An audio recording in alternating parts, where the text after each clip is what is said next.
Akafalina ny arabanantsika rehetra any tokantrano amin'ity fafitony volana may 17 sy 2000 ity. Raha ny mikasika ny mandrafitra ny metotoetrany andro dia somary mbola mibatoerana trany ny alizay zany hoe somary ahitana fidinana ny mikasika ny maripana indrindra moa fa ny maripana ambany indrindra. Raha ny toetrandrontsika raha-pisa maraina kosa dia somary andrahona ny andro ho an'ny faritra Aloatra Mangoro ny ratsinanan'ny faritra ampovoan-tany. Ahitana orana malefaka kosa amin'ny faritra Savasy, ny faritra Analanjirofo ary ny faritra Atsinanana iny. Ahitana diajavona ny vao maraina raha ho an'ny faritra inatsinanan'ny faritra Iorombe amin'ny faritra Atsimatsinanana sy Vadivavy fitovonany iny. Maina kosa ny andro raha ho an'ny faritra Sisa.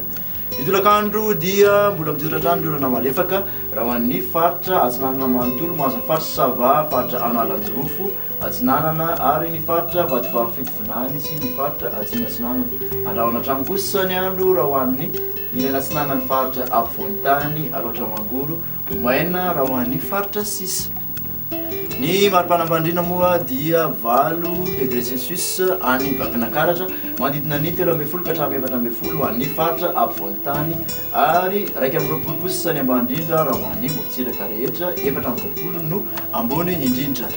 Ny maripanam-bony indrindra dia 13 degré Celsius any Mahajanga no ahitana anazy manodidina ny 120 ka hatramin'ny 420 an'ny faritra ampovoan-tany. Mihoatra ny 720 avokoa raha ho an'ny morontsiraka rehetrarehetra.